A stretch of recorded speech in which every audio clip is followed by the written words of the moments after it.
Hey everyone, this is JT Foxx, the world's #1 wealth and business coach, serial entrepreneur, property investor, best-selling author. And I wanted to do this video because I get asked a lot about what's one thing that gives you an advantage in the world of business, whether you're in properties, buying, selling businesses, or even in your personal life or any business, is the art of negotiation. And there's a lot of misconceptions about negotiations that it's win-win. And win-win negotiations don't work. A negotiation is about two sides willing to walk away, accepting the deal, but always think they could have had more. When one side crushes the other, it's not a good negotiation. Now, the problem is that everyone thinks they're a good negotiator, so they never sharpen their act. And I will tell you this, that negotiation is not necessarily a strategy that you do when you go into a deal or go into a situation, say, I'm going to do this, because it's like battle. Negotiation, at the end of the day, it's battle, and you don't know what happens. And so what you need to do is you need to basically adjust your situational awareness. Now, one of the reasons why people do not work on their negotiations or practice negotiations, on YouTube, there's a video about one of my biggest secrets to success was the fact that I practice business. I practice selling. I practice negotiating. I practice all aspects of my life so that in a situation, it becomes a natural act. So I wanted to do this short video, and not something that I did a whole chapter in my book, Millionaire Underdog, about negotiations, and I have done other articles on negotiations, but I wanted to give you 5 new tools when you negotiate. And the problem is that if you think you're a good negotiator, you're not. In my experience, those who think they're the best negotiators, actually some of the worst negotiators I've met. See, the problem is that when you think you're good at something, then there's no need to improve, no need to adjust, and no need to sharpen your act. In anything you do, if you're a good negotiator, how do you become the best? If you're not good, how do you take your weakness and turn it into your strength? Now, there are 5 tools that I bring. Imagine this is a battle and we're going to war. There are 5 tools that I bring every single time I go into negotiation. And these tools, I can use all 5 of them in a negotiation. I can use 2 of them. Right? So the problem in a negotiation, think about this as a plane. And so the prospect, the investor, whoever you're trying to negotiate with, they're waiting for you for the pitch. They're waiting for you to sell them. And so when you have a plane and you're about to land, they're just waiting you to shoot you down. Now, sometimes what I do is I'll circle as part of negotiation. I won't land to make them the offer because I know that if I land, I'm going to lose that negotiation and they're going to shoot me out of the sky. Then others, I keep circling and circling and circling as part of negotiation, which is a wear down tactic where they will make a move. You see, when people go into negotiation, you have your side, they have your side, and somehow something happens, right? They want their price, they want your price. And so, part of success is understanding that sometime in negotiation, if there is no deal, you don't make your offer. Sometimes the best negotiation strategy is to walk away so you can see how bad does the other side really want to do the deal.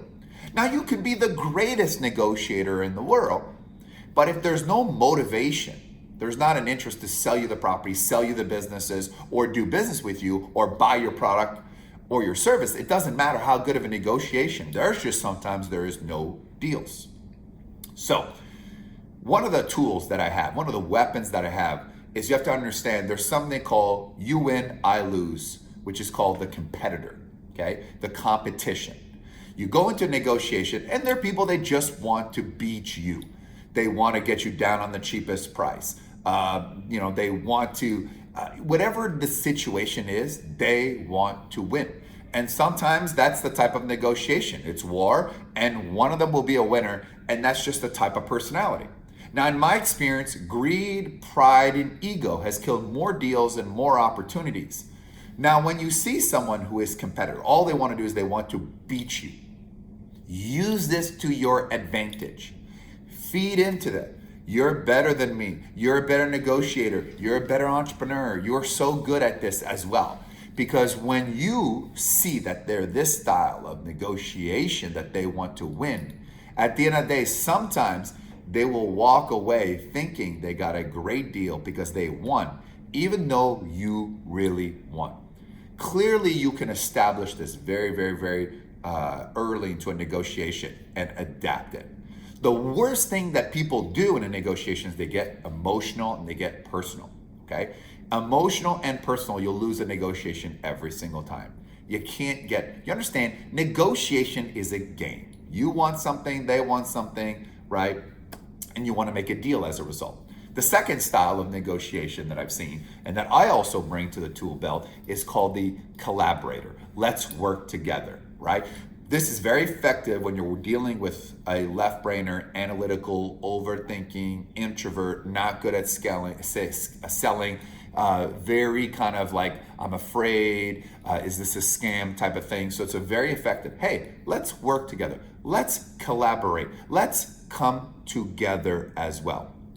Okay. Now, this is not only a tool that I use. Sometimes your opponent has that tool, and they'll say, "Let's work together. We'll work on 50 deals. We'll do all this business." So what they're trying to do on you is they're trying to sell you a future in order to get the best price now.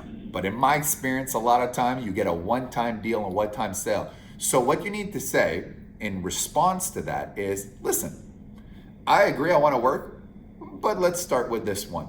Do you understand? These tools go both ways. I know how to use them to my advantage, but I know how to read the situation to use those negotiations to my advantage. Because sometimes you both have the same tools as your opponent, but the difference is most people don't know how to use it to their advantage.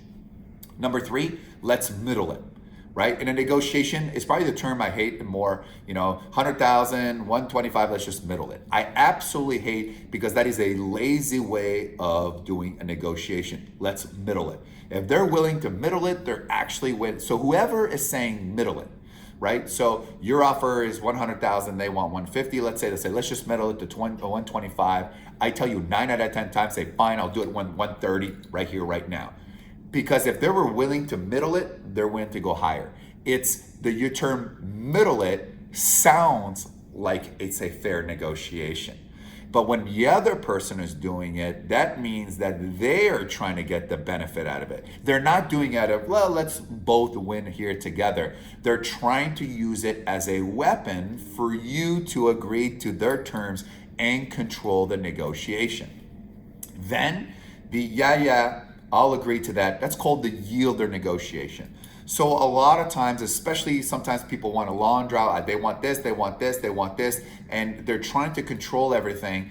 And so when I see that I'm dealing with this type of negotiation, I'll be like, yeah, I'll agree to that. No problem. I'll agree to that. I want that. I'll agree to that. I'll agree to that. I'll agree to that.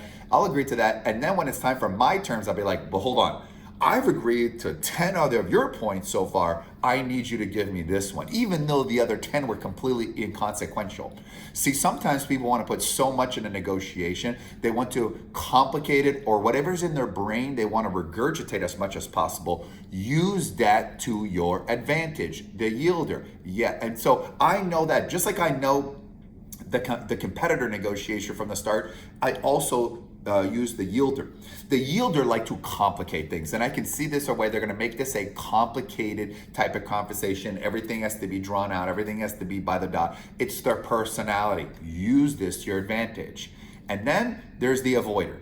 Let me talk to my business partner, my wife, my spouse, and everything else like that. That is number one, either an underlining issue that you have not addressed, or they're trying to avoid the confrontation, or it's an excuse, right? So there's a very negotiation tactics, okay? And whether in this at every level, I'm gonna teach you the word called ISO negotiation. Other than the price, is there anything today that can prevent us from doing the deal? Yes, I'd like this term. Other than the price and this term, is there anything today that can prevent doing the deal? Yes, I'd like to have this included. Other than the price, the term, and this one thing you want included, is there anything that would prevent us from doing this deal today? They say no. Now this is called ISO negotiation. You got 3 points. Now quickly I'll ascertain the situation, and then I'll go in and say, fine, I'll agree to these 2 points, you give me these 2 points. I always take the best point for me. I can live with the other 2 points with them as well. Now, it could be different in every situation because there's no formula per se of negotiation, but I'd say 7, 8, maybe sometimes 9 out of 10, I get what I want as well. Because I said, I just gave you 2, give me this one as well. I can't do on this price, but I need this price or the terms. So it's either you get your price or your terms, but you can't get both as well. ISO negotiation.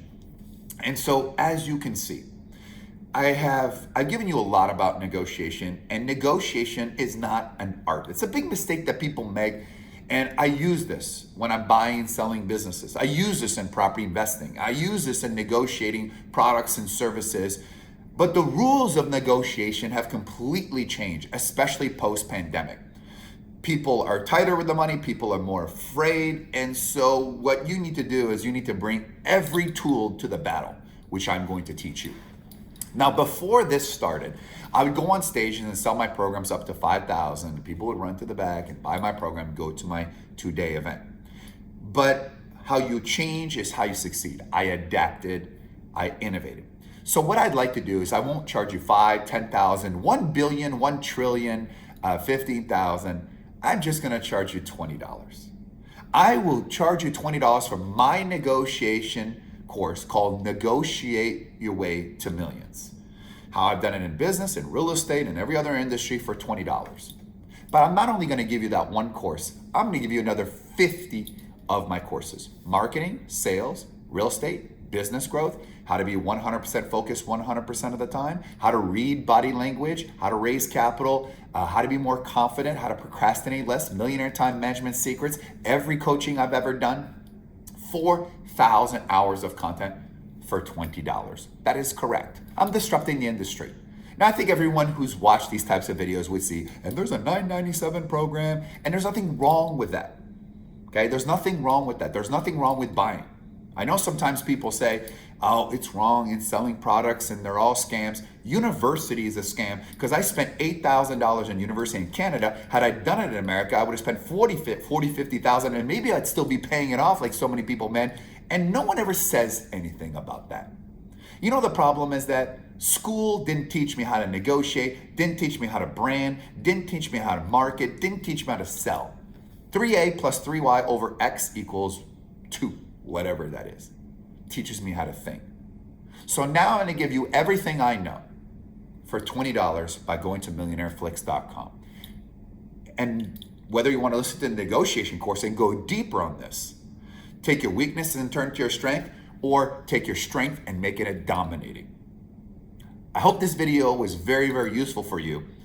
Bring those 5 weapons. And by the way, I've got another 100 of them for you, right? If you like this is just scratching the surface. So click the button below. If it's on YouTube, if you're on the website, click the button below, get everything for $20, no pressure. And if not, I hope you enjoyed this video and you can go out there and implement it. Remember that success is not a matter of chance, it's a matter of choice.